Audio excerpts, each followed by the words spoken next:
One of the things that we've heard requested for a long time is for folks to have a way to pin their achievements. That's now something that you can do.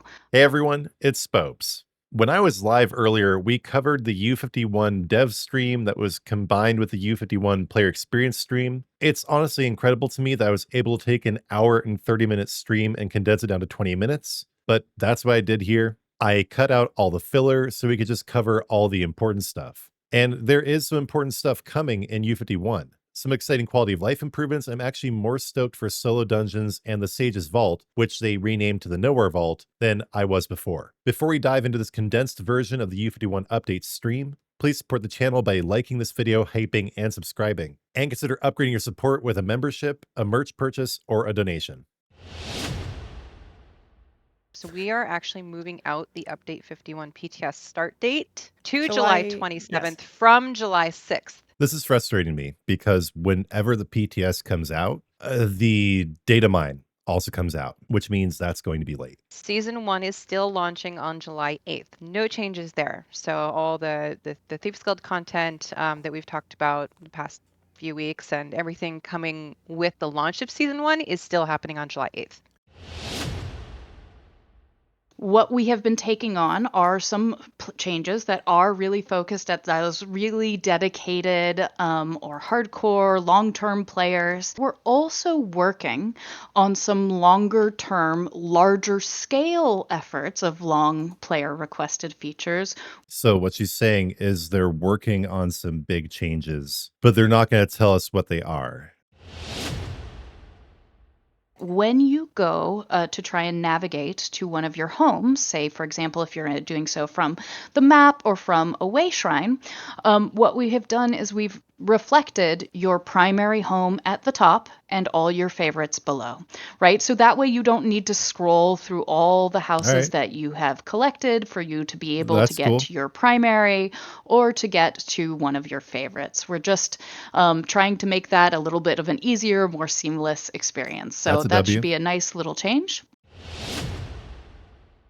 Part of U51, Greymoor is going to be included in the base game, which is super exciting in and of itself. Great. Then everyone's going to be able to scry and do Antiquities. It's one of the best quests in the game. This is coming a little bit faster than I expected, but that's awesome, especially considering what they're gearing up for with the Storms over Skyrim. So nice. That means that Antiquities is going to be part of the base game. And we really thought that this was an opportunity to make some improvements for the Antiquities experience to make that a little cleaner, a little smoother overall. So there are actually quite a few changes that we made right here. So the first thing that we have done is we added a quest starter for the Antiquities starter quest. So it's in the Crown Store. So you can grab that. It will take you right there, and then you can go begin the Antiquities quest. Some of the things that you'll notice if you're taking part in Antiquities for the first time is that we've really improved that early Antiquities experience, where the whole idea is meant to get you to the fun faster, right? So we've reduced the lead chase for greens by about half and blues and purples by about a third, really trying to get you to your purple leads much more quickly. And because that takes forever. Getting to level 7, just running around Artaeum for hours and hours, just picking up greens and blues. They reduce the time it's going to take to do that by half. That is huge. It's going to make the Antiquity system so much more accessible. We noticed that there was frequently confusion about the Antiquarian's Eye, right? And the role that plays once you get to a dig site to guide you to where you need to go to dig up your antiquity.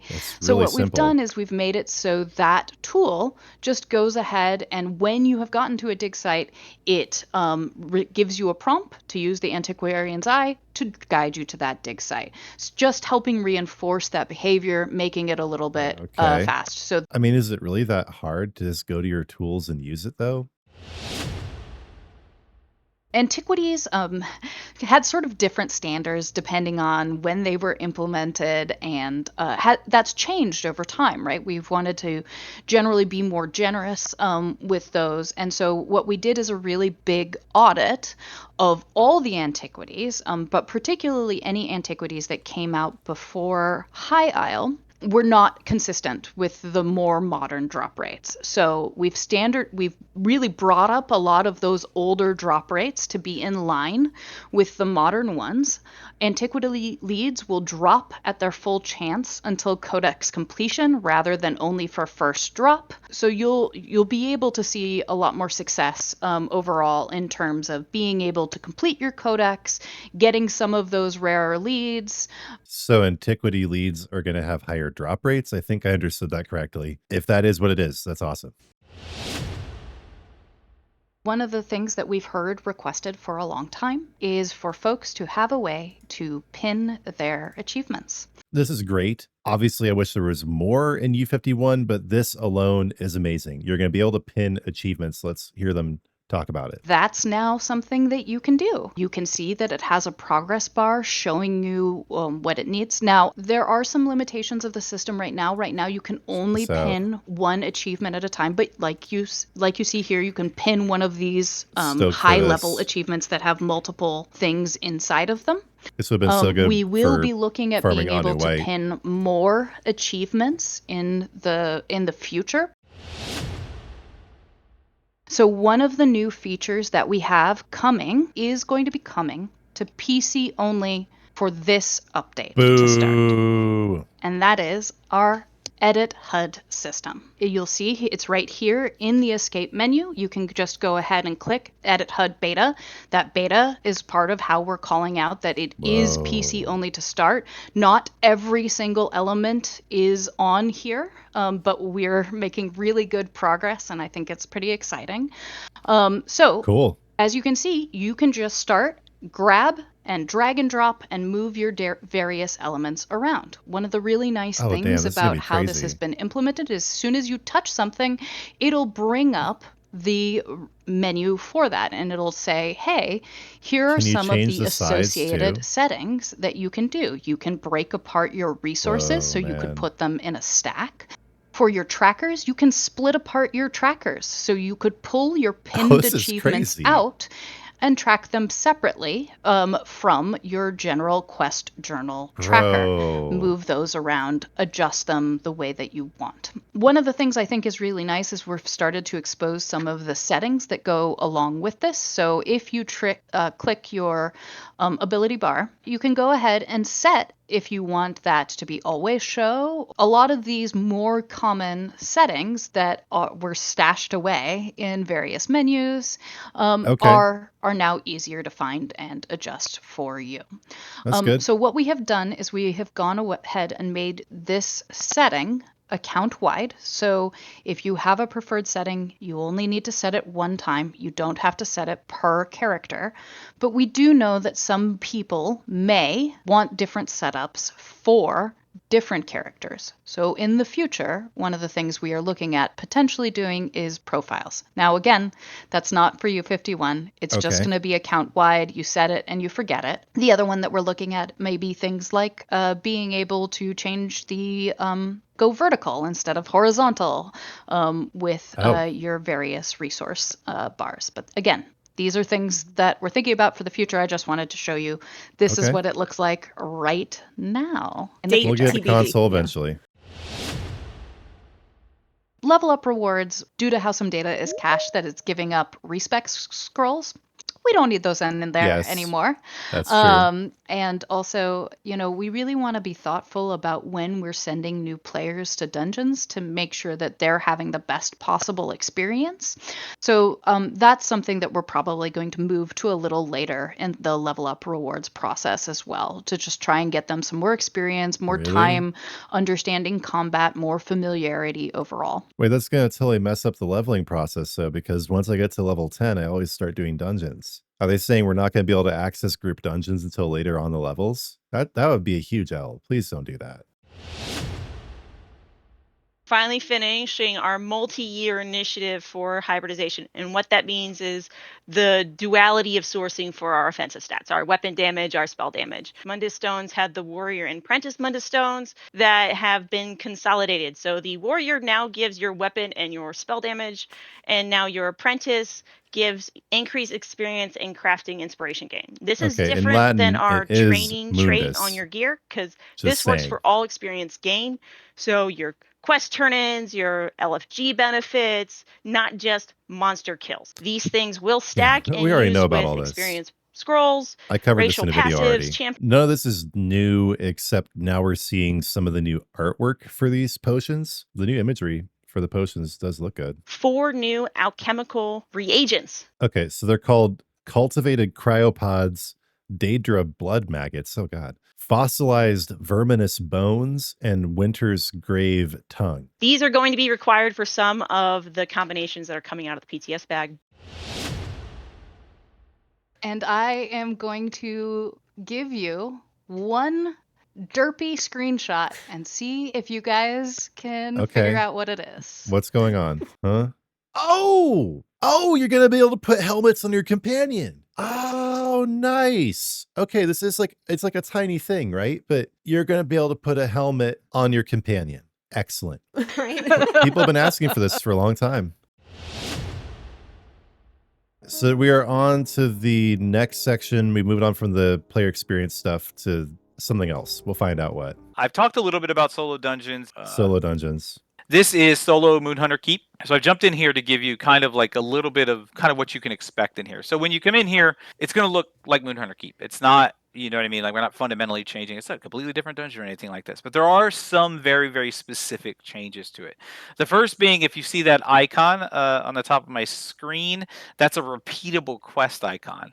The quest within the solo dungeon is repeatable. So every time you come in here, you can repeat it and do it over and over again and get that thing. That's not something you normally have for dungeons. Right? Dungeons normally there's a skill point that you get for it, so you don't repeat that quest. But in this, you can get the story and do it whenever you want. And the second big thing that I want to talk about is I've touched on it a little bit, is when you walk into a solo dungeon, there's ways that you can select and change your difficulty, and that's going to be in these undaunted pieces of armor. These are meted misfortunes. You're going to see it's going to have 3 of these difficulties that you could choose, and you can choose anywhere from 1, 2, or 3, and it's going to change how you play in here. So if you choose Warm Welcome, enemies deal double damage and inflict major wounds. And then it also tell you a little bit about the rewards that you have here. One of the big things, I think I've talked about it before, if it wasn't in 240p, you'd be able to see there's new it. monster masks that are going to be available in here that you can only get in the solo dungeons. That's and literally unreadable. It's actually one of the biggest fonts for gold companion gear that you're going to be able to come in here and do. Gold companion gear? You will be able, and depending on how many of these difficulties you select, because they do stack, it'll increase your chances of getting this is actually pretty cool stuff. And all of these are bespoke to the dungeon that they're in. So it's not like you come in here and Warm Welcome is going to be available in March of Sacrifices, which is the other one. There's going to be 3 unique debuffs that you choose. That's pretty cool. I like this. In each of the dungeons. Mylene Mooncaller has a monster helm for her in here, and the I believe it's the Indrik and March of Sacrifice. Oh, if it looks like an Indrik head, that'd be cool. Wait, they renamed the Sage's Vault to the Nowhere Vault? Why'd they rename it? I like Sage's Vault. That was fine. But essentially, it's a new type of content. We've never really done this before. It's filled with just different types of gameplay, whether there is some combat, but there's also navigational puzzles, traversal puzzles, stealth puzzles, thinking challenges. You will find this located inside of the Glonumbra Thieves' Den. Early is our guide through the Nowhere Vault and will be helping us out in our adventures. That's a cool character. In order to enter and partake in these different challenges, you're going to need a new item known as the Wondrous Nowhere Key. These are actually already dropping when Update 50 went live. They may have a different name that's a little mysterious, and you will find them all throughout the world doing different types of activities, including various Maybe I've gotten some of these. I just didn't notice. Delve bosses, other things like that. They're going to start dropping. Once Update 51 goes live, that's going to open up even more.